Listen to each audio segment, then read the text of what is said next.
Hey everybody, Cat Daddy Jackson here with you. And let me tell you, I'm getting letter upon letter upon letter these days asking me versions of the same things. Today, we're going to talk about the quarantine crazies and the problem that we call the DoorDasher.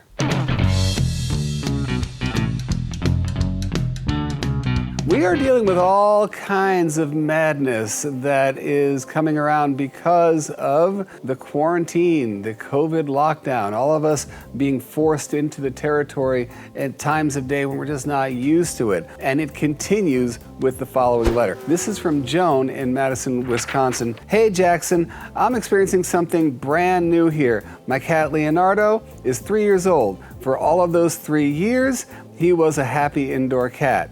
Over the past couple of weeks, he has become a DoorDasher. He has been taken off the street twice by me, 3 times by my husband, who's getting rather sick of this. Jackson, what do we do to make Leonardo happy at home again? Thank you, Joan. All right, thanks, Joan.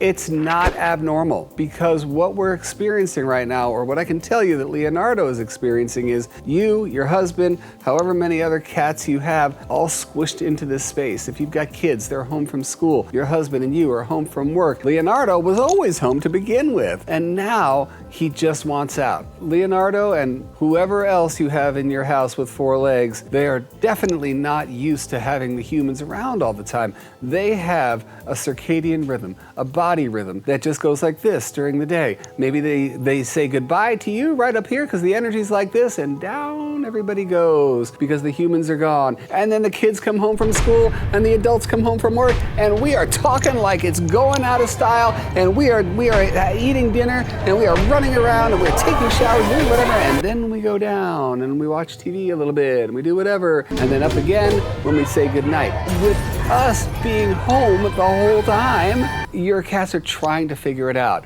Leonardo has decided, you know what? No, I'm not going to figure it out. What I'm going to figure out is how to get out of here. And that's what he's doing. You open the door and Leo goes darting out it.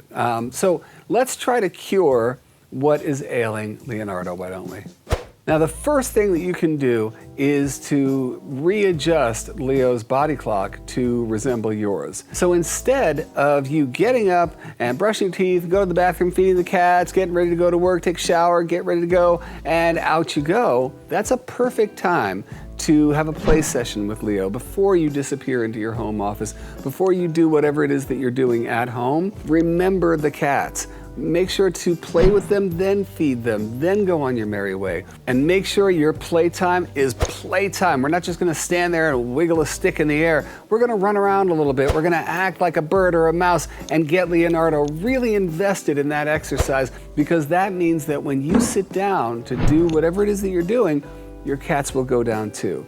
Then when you go up for lunch, feed them a little meal. Just get them into your rhythm. You see what I'm saying? Once you start doing that, and you gotta really adhere to it for about a week or so, your cats will start to follow. Their sleeping habits will mimic your working habits and your sleeping. Everybody's in the same sort of curve here when it comes to energy. That's a great start to things.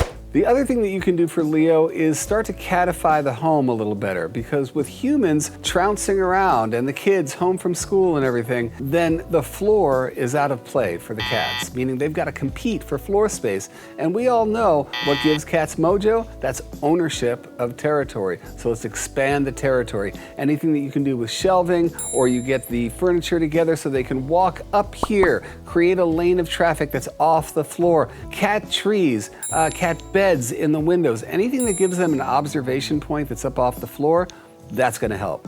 While we're talking about catification, Cat TV will definitely help your guys not focus on all the human mishigas that's going on around the house. They can sit in the windows. You can put a bird feeder outside the window, or for those of you guys who live in apartments, you can just let them be in a window and watch the traffic.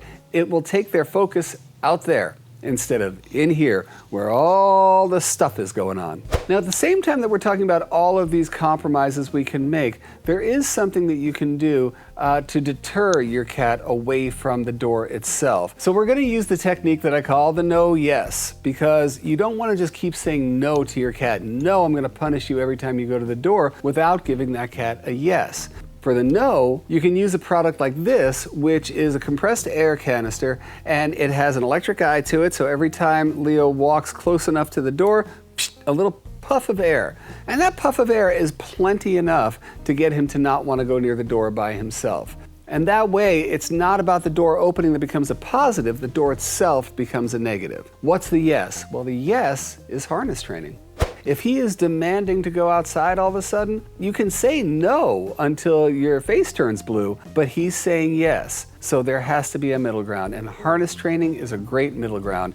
If you teach your cat to walk on a harness, then they get to go outside, but it's on your schedule. You decide when. Just like with dogs, once you train cats into this whole thing, if you go out the same time every day and you train them to the harness, there's gonna come that point where when you grab the leash, they know it's time to go. It gives cats so much security, so much mojo to know that at this time of day, when my human touches the leash, I'm going out. In the same way that when they hear the can open, they know it's mealtime. It's great to have those reminders of where in my daily rhythm I am. Now, for more information about clicker training your cat so that you get them into a leash and it won't be the worst experience in the world, go to this link right here on our website. It's a walkthrough on clicker training that makes it really simple.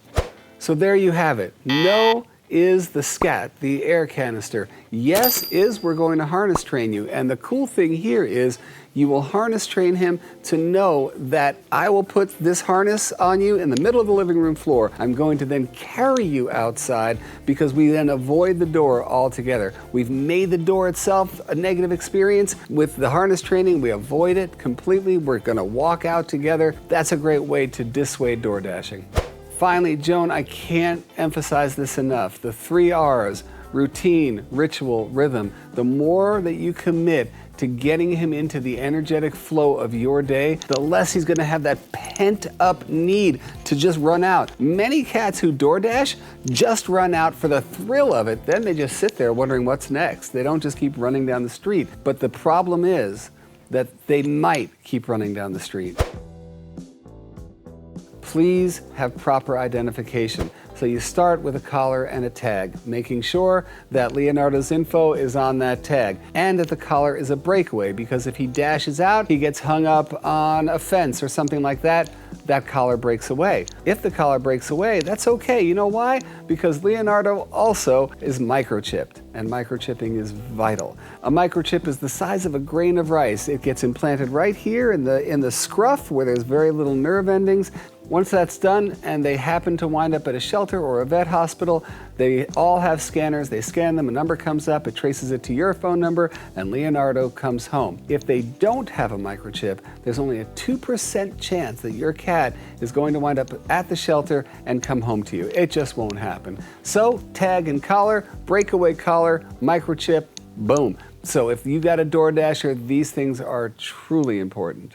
All right, Joan, hopefully that helped. Listen, what we're trying to do here is shed light on Leonardo's needs, whether or not this lockdown was happening. But since it is happening, let's use it as an opportunity. We can build the bond with Leonardo. We can make sure he wants to be inside. All his needs are being met energetically. He doesn't have to go out. But if Leonardo has discovered the pleasures of outside, then you have to play into that a little bit. Harness training is the way to go on that one.